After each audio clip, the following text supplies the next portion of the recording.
Quando arremessamos um objeto de dimensões pequenas, nós nos preocupamos apenas com o movimento de translação, o quanto ele se locomove nas direções x, y e até z.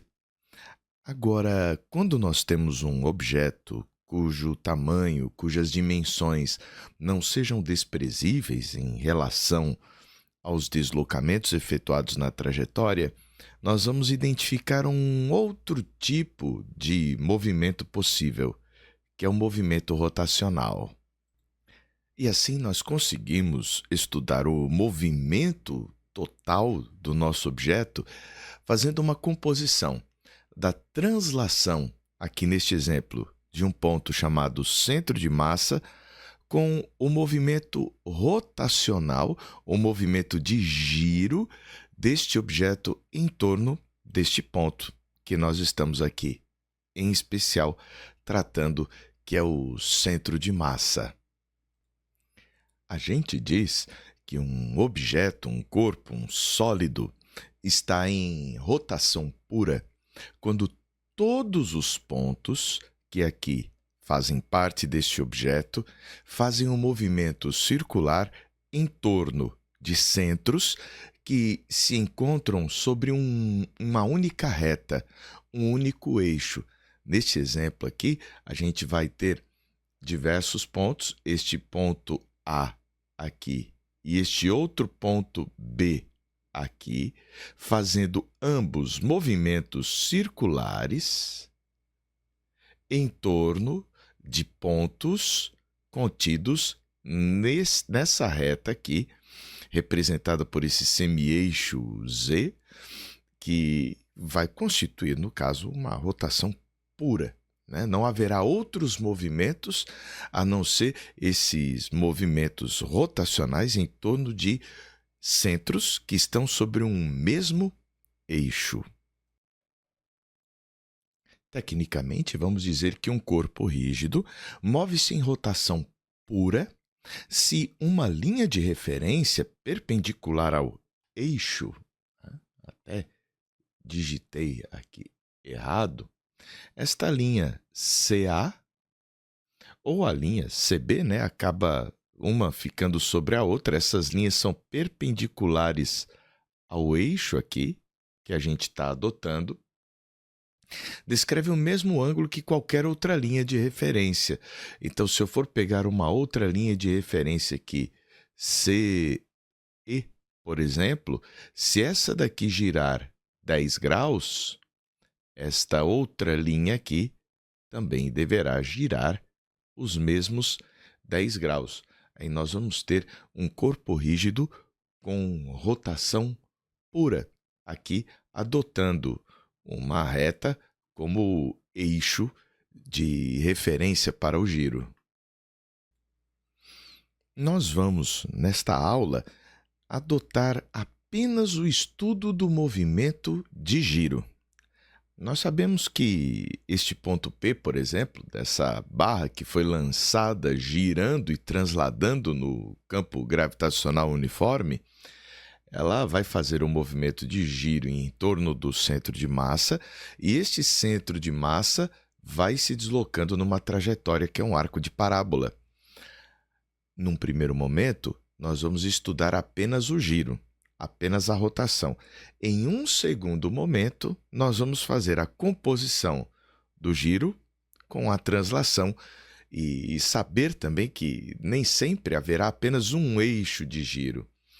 Há vários eixos em torno dos quais se podem estabelecer giros e fazer composições de giros. Mas aí é um passo para depois de a gente entender a base, o fundamento. Então vamos começar com o estudo do movimento rotacional puro. Vamos agora estudar as variáveis rotacionais. À medida que um corpo gira, o que eu preciso estudar que está variando enquanto esse giro vai acontecer? Quando a gente tinha um ponto material, um objeto com tamanhos desprezíveis, a gente só trabalhava com um ponto.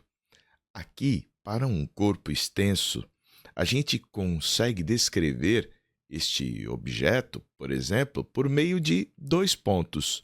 Um ponto que eu vou chamar aqui de A, que eu vou tomar como referência, e um outro ponto que eu vou chamar aqui de P.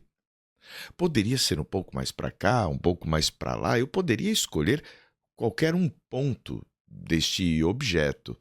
E aqui, neste plano,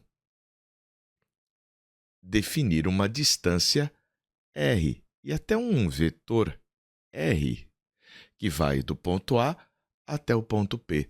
À medida que esse objeto gira, eu consigo medir esse giro medindo a direção, né? Conhecendo as quantidades na direção x, y e até z desse vetor r, né? Que com certeza pode ser descrito por um x, um y e um z. Aqui eu estou representando o nosso objeto girando, né? Tendo em torno do ponto A sobre este eixo que coincide com o nosso eixo Z, né? Nosso semi-eixo Z aqui representado.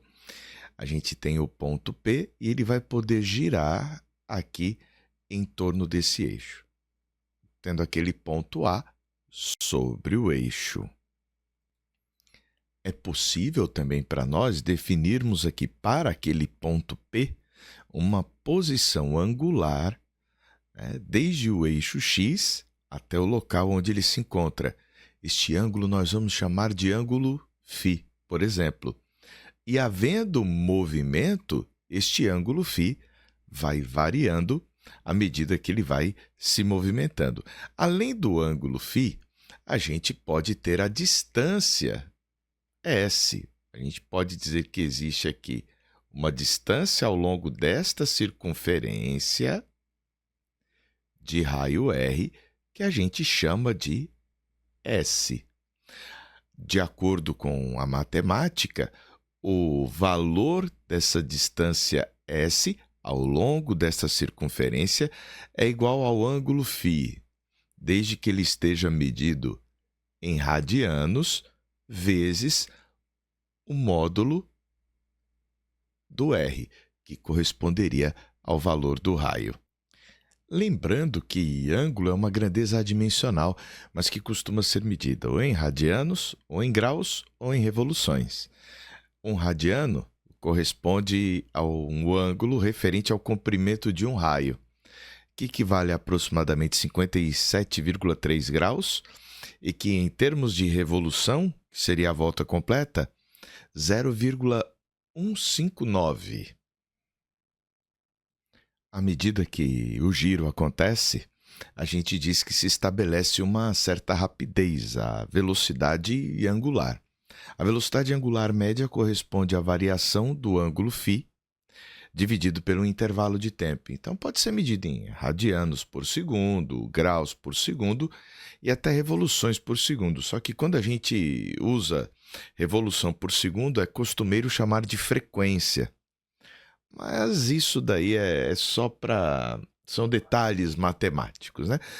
Quando a gente quer a velocidade angular propriamente dita, eu nem gosto muito de dizer velocidade angular instantânea, porque se eu falar velocidade angular sem utilizar o vocábulo média, para mim, falou velocidade sem dizer que a média é a instantânea. Será o limite de ΔΦ por ΔT quando ΔT tende a zero, ou dφ dt. Da mesma forma que a posição varia, a velocidade angular também pode variar. A gente pode dizer, então, que existe a tal da aceleração angular. A aceleração angular média vai ser Δω por ΔT. E a aceleração angular, ou aceleração angular instantânea, vai ser o limite de Δω por ΔT quando esse ΔT tende a zero. O famoso dω dt. Quanto às unidades, né, a velocidade angular seria medida em radianos por segundo, ou simplesmente segundo a menos 1, se a gente for fazer uma análise em termos de revolução. O Hertz aparece aqui. Já a aceleração angular seria radiano por segundo ao quadrado, ou, em termos de revolução, revolução por segundo ao quadrado, ou simplesmente segundo a menos 2. Lembrando que, em termos de equação dimensional, análise dimensional, o ângulo ele é uma grandeza adimensional. Uma coisa interessante é o fato de que grandezas rotacionais podem ser representadas como vetores. Na verdade, são pseudovetores. Mas para ser vetor, não basta ter direção e sentido. Tem que também ser suscetível às operações de soma vetorial, por exemplo, que, por sua vez, apresenta a propriedade de comutatividade. E, por isso, um ângulo não é uma grandeza vetorial. Um deslocamento angular não é uma grandeza vetorial se for muito grande, um ΔΦ, um Δθ. Para poder ser tratado como um vetor, é necessário que seja algo que tenda a zero, um valor muito pequeno. Eu vou te mostrar por que razão. Suponha que nós tenhamos aqui um livro e nós vamos provocar primeiro um giro desse livro aqui em torno desse eixo X, no sentido anti-horário. Vamos girar 90 graus. E assim ele iria se apresentar dessa forma. Agora que a gente girou 90 graus em torno do eixo X, vamos girar aqui 90 graus em torno do eixo Z. E isso nos levaria a esta condição. Nosso livro ia terminar dessa maneira, né? Com a letra L girando 90 graus em torno do eixo X, depois girando 90 graus em torno do eixo Z, e assim nós o veríamos, né? Coloquei uma letra L aqui para a gente verificar esses giros. Veja, se eu pudesse tratar como vetor a rotação finita, não interessaria se eu girei primeiro em torno do eixo X e depois em torno do eixo Z, eu devo ter o mesmo resultado. Mas vamos ver se isso realmente acontece. Peguei o livro, girei 90 graus aqui em torno do eixo Z agora e vou girar 90 graus em torno do eixo X. Vamos ver se comuta. E como vemos, não é a mesma situação final. Fazer esses três, aliás, essas duas transformações, não me leva ao mesmo final fazendo a comutação dos giros. Logo, uma rotação, um giro finito, aqui no caso de 90 graus, não pode ser representado por um vetor. Mas se o giro for infinitesimal, aí a história muda. E aqui eu pedi ajuda para a inteligência artificial, porque fazer uma rotação pequena de 20 em 20 graus não é tão simples. Peguei aqui o nosso livro, vamos colocar aqui a nossa letra L, e não vamos girar aqueles 90 graus, vamos colocar só uns 20 graus. Virei aqui, fiz o giro primeiro em torno do eixo X e só depois em torno do eixo Z. Aqui a gente trocou o giro, primeiro em torno do eixo Z e só depois em torno do eixo X. A gente vê que o resultado final é muito parecido. Fazendo o nosso ΔΦ, o nosso giro, tender a zero, ser um diferencial, um dφ, a gente aí então vai poder dar um tratamento vetorial. E a representação do giro vai ser feita utilizando a regra da mão direita. A gente vê o giro aqui como representado pelos dedos menores, e o vetor que representa esse giro vai ser o dedão. Então, os dedinhos representam a rotação, né?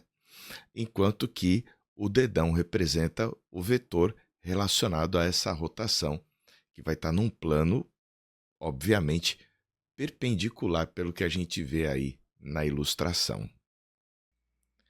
E como no caso de um peão, cujo eixo de rotação varia, a gente vai ter também variações na direção do vetor velocidade angular, aqui desse primeiro caso, ômega 1, vetor ômega 1, e aqui no segundo caso, um vetor ômega 2, à medida que ocorre o movimento de precessão do eixo. Com isso, havendo variação da velocidade angular, vai existir uma aceleração angular e, por definição, vai ser o d ômega dt. Então, em termos de cinemática, a gente precisa entender que os giros podem ser estudados não apenas por módulos de ângulo, mas por direção e sentido de velocidade angular e de aceleração angular. Vamos agora estudar um problema simplificado, um disco que gira em torno de um eixo que não vai ficar fazendo aquele movimento de precessão, né? Ele vai se manter aqui fixo. Se nós quisermos analisar esse movimento, nós podemos dizer que se gira no sentido anti-horário, com uma velocidade angular, ômega, a gente tem um ômega positivo, né? É muito comum a gente dar esse tratamento na matemática. E aqui, se a gente tiver uma aceleração angular igual a zero, né? Vamos colocar essas situações observadas. Se a aceleração angular for igual a zero, então a gente vai ter um d ômega dt igual a zero. E a consequência disso é que a gente vai ter um ômega constante. Isso daqui caracteriza o que nós chamamos de movimento circular e uniforme. Por outro lado, se a gente tiver um alfa constante e não nulo,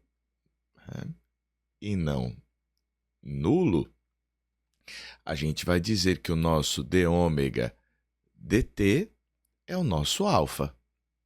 Então, o nosso d ômega é o nosso alfa dt, integrando dos dois lados, a gente vai ter desde um ômega zero até um ômega final, e aqui desde um instante t0, vamos colocar igual a zero, até um instante final t, a gente pode escrever que ômega menos ômega zero é igual a alfa t. Isso daqui nos leva ao ômega igual a ômega zero mais alfa t. É análogo ao movimento uniformemente acelerado, só que aqui é uniformemente acelerado em termos de ângulo, né? Se a gente quiser observar a variação do ângulo, a gente sabe que o dφ vai ser igual a ômega dt.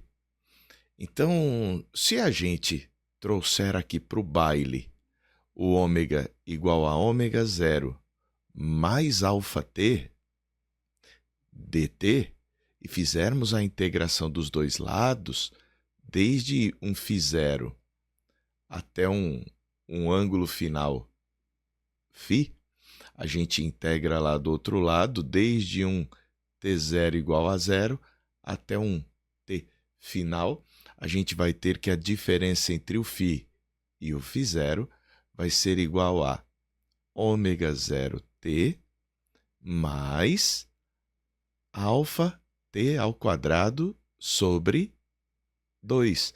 Ou φ é igual a φ0 mais ômega 0 t mais alfa t ao quadrado sobre 2. Também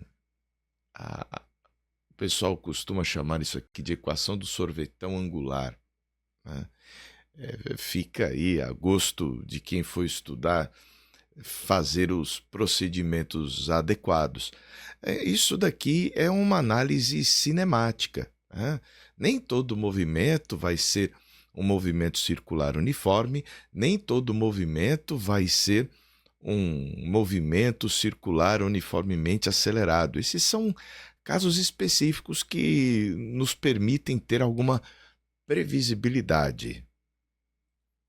Agora vamos às relações entre as variáveis lineares e as variáveis angulares. Por exemplo, vamos pegar um ponto aqui, P, na periferia desse disco e deixá-lo girar até aqui. Ele vai percorrer uma distância que eu vou chamar de S. Este S tem uma relação com o ângulo φ, aqui que foi girado, e com o raio dessa trajetória R, né? O raio que este ponto tem em relação ao eixo. A gente sabe que matematicamente o valor de S é igual ao valor do φ em radianos vezes o raio R. Como esse ponto P não vai mudar o valor do R dele à medida que gira, ali se trata de uma constante. Então, se eu quiser fazer um ds dt, para pegar essa velocidade tangencial com que ele vai se movimentando aqui no movimento circular, isso vai ser igual a d φ dt vezes o R que está aí como uma constante para a gente. Essa a gente vai chamar aqui de velocidade tangencial o valor do ds dt. Seria o módulo do vetor velocidade, né? E a gente vai chamar de ômega, a velocidade angular, seria o dφ dt. De tal maneira que, organizando esses dois com aquela expressão, a gente vê que essa velocidade tangencial, também conhecido por alguns autores como velocidade linear, vai ser igual a ômega vezes o R, onde o R é o raio. Eu também posso vir aqui e verificar a existência de uma aceleração nesse movimento tangencial. A aceleração tangencial, ela vai ser o nosso dv tangencial dt. Da mesma forma, existe a aceleração angular, que seria dω dt. Se nós formos fazer as relações, fica fácil até demonstrar que a nossa aceleração tangencial vai ser igual à aceleração angular vezes o raio. Então, existe essa relação entre as variáveis lineares, né, as tangenciais, e as angulares, que a gente pode ver aqui. Nada surpreendente, mas são relações úteis para as mais diversas análises que vamos fazer. A aceleração centrípeta, ou aceleração radial, ela já foi demonstrada nos estudos de cinemática de uma partícula que fica fazendo movimento de giro, né? Movimento rotacional. E a gente aqui, fazendo a junção das expressões, chega ao resultado de que essa aceleração radial ou centrípeta vai ser igual a ômega ao quadrado vezes o raio. E aí surge a pergunta, por que o estudo angular? qual a necessidade do estudo angular se existe uma relação direta entre o linear e o angular? É porque quando nós temos um corpo rígido, cada ponto vai estar a uma distância diferente do centro. E com isso, cada ponto vai apresentar uma velocidade tangencial diferente, uma aceleração tangencial diferente, uma aceleração radial diferente. Mas todos vão apresentar inequivocadamente uma mesma velocidade angular, uma mesma aceleração angular. Então a gente vai atrás do fator comum, do que é comum a todos os pontos do sólido que gira. Daí a importância e a relevância de a gente fazer esse estudo angular. Aquelas relações entre variáveis lineares e angulares também podem acontecer na forma vetorial. Aqui eu tenho um ponto objeto, um ponto material, que está num vetor posição R. Aqui nós vamos ter o vetor unitário do eixo x, o i chapéu, o vetor unitário do eixo y, j chapéu, um vetor unitário aqui ao longo da direção do raio e um outro vetor unitário aqui na direção tangencial. E nós vamos ver aqui algumas relações entre esses vetores. Para deixar mais claro ainda aqui a representação, esse ângulo φ também está aqui entre o I e o UR e está entre o J e o UT. Ângulo φ, ângulo φ. A gente pode ver a relação entre os vetores unitários, o I, o J, o U radial e o U tangencial. O radial vai ficar sendo o cosseno de φ na direção I e o seno de φ na direção J. Já este outro, o tangencial, vai ficar menos o seno de φ na direção I, ele está aqui para a esquerda, no sentido contrário do I, e para cima, cosseno de φ na direção J. De forma que o nosso vetor velocidade apresentado pelo objeto vai ser nossa velocidade tangencial vezes o vetor unitário na direção tangencial. O nosso vetor velocidade está variando com o passar do tempo em direção e também está variando em intensidade.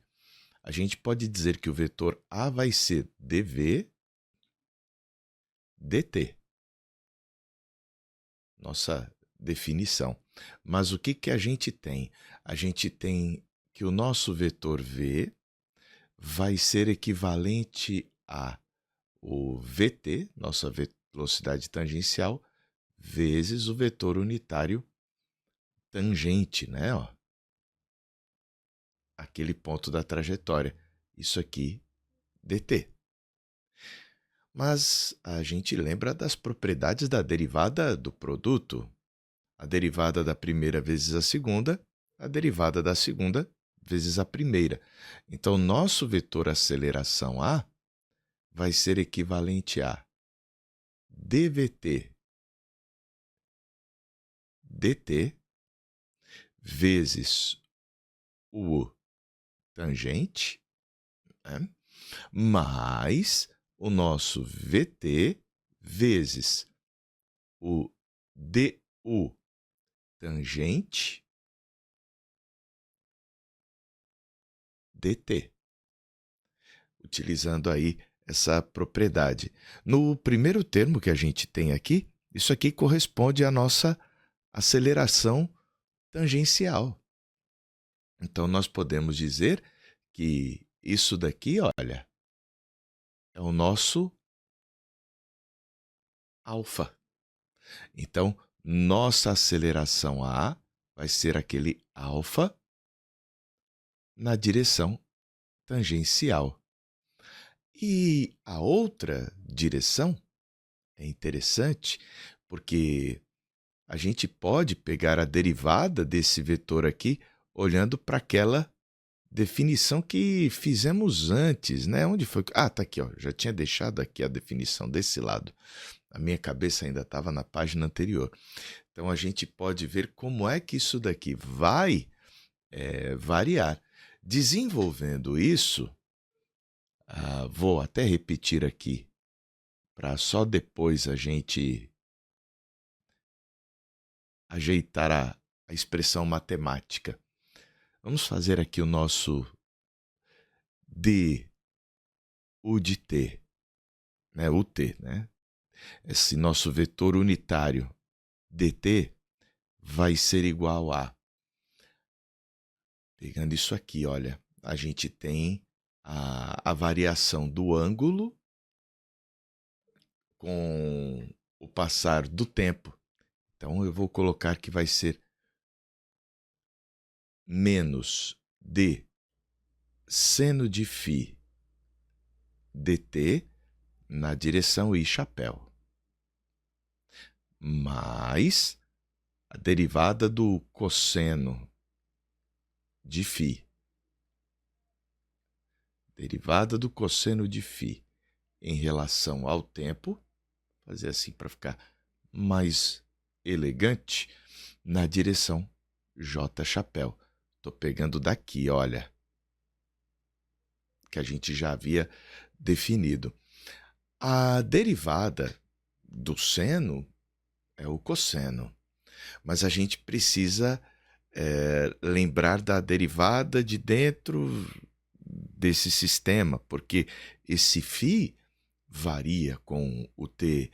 Então, dφ dt é o nosso ômega. Então, a gente precisa ter isso daqui em mente. Então, vou escrever, mas o dφ dt é o ômega. Então, a gente vai fazer a derivada do de dentro vezes a derivada do de fora. Então, esse ômega ele vai sair. O nosso du na direção tangencial dt vai ser igual a menos a derivada do de dentro em relação ao tempo, que é o ômega, vezes a derivada do seno, que é o cosseno de φ. Isso daqui na direção I chapéu. Mas aí a gente vai fazer a mesma coisa. A derivada do de dentro, que é o ômega, vezes a derivada do cosseno, que é menos o seno. Então, vai ficar derivada do cosseno, que é menos o seno de φ, na direção J. Dá para colocar esse menos ômega em evidência. E olha quem aparece aqui. Fica o cosseno de φ e chapéu, mais o seno de φ, J chapéu. Eu já vi isso em algum lugar. É o vetor unitário na direção radial. Então isso daqui fica menos ômega vezes o nosso vetor unitário na direção radial. Então, nossa aceleração aqui vai apontar para o centro, essa componente da nossa aceleração. Na hora que a gente for fazer a derivada, vai ficar, aliás, a substituição vai ficar bem interessante. Eu joguei para lá o que estava aqui à direita, para a gente não perder a referência. Então, continuando ali com o nosso A, que estava bem aqui, fazendo a substituição, que a gente já conhece. Lembrando que o VT é o ômega R, né? A gente já viu isto. Então, a gente vai poder escrever que o nosso vetor A vai ser igual a... Na hora que a gente for fazer isso aqui, já deu o alfa, né? O de t, né? Fazer aqui o famoso logo, né? O substituindo. Substituindo nesta equação. Aí aqui a gente vai ter mais VT vezes menos ômega UR, né? Que é o da direção radial. Só que esse daqui é o ômega R, que a gente já havia verificado anteriormente. Então, a gente chega à expressão de que o A vai ser igual a alfa, o de T, mais esse daqui que fica ômega R, menos ômega UR. Pronto.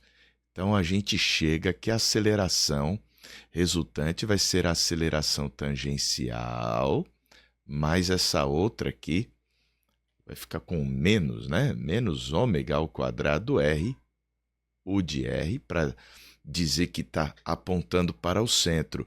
Isso daqui é o que a gente costuma chamar de vetor aceleração tangencial, e este termo aqui negativo é a aceleração radial, ou centrípeta, né? Radial ou centrípeta, mas aqui com a nossa notação vetorial.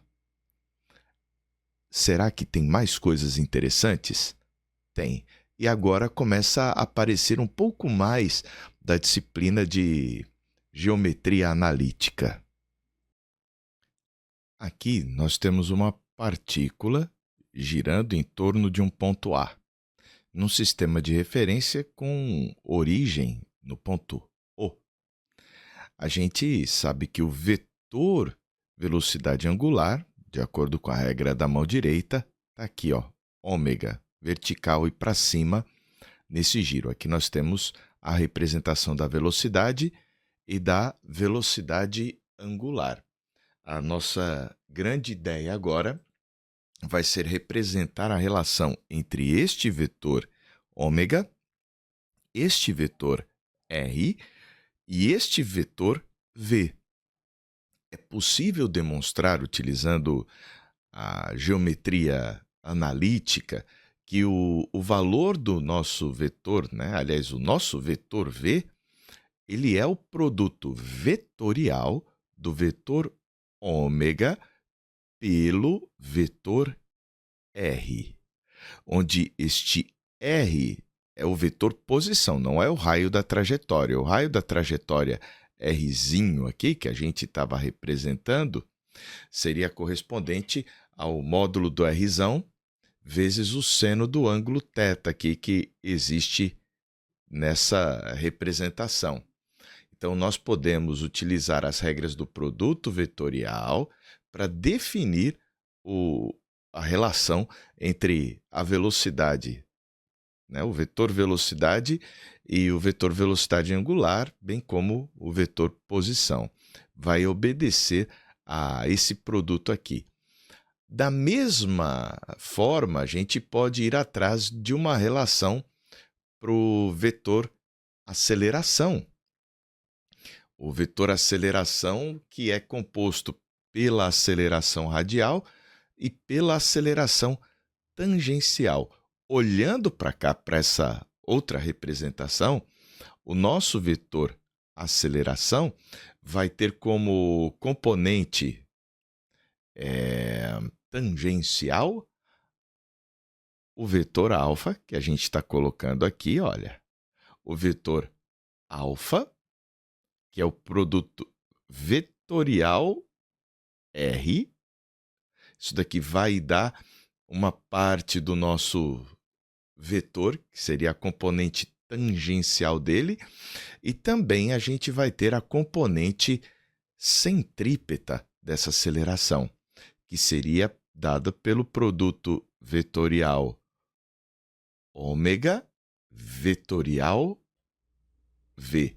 Então, aqui nós temos a representação por meio de produtos vetoriais da componente tangencial da nossa aceleração e da componente radial da nossa aceleração, estando tudo absolutamente de acordo com o que a gente viu anteriormente. E com isso, a gente finaliza as representações da cinemática para a gente introduzir a dinâmica dos movimentos de giro de sólidos extensos.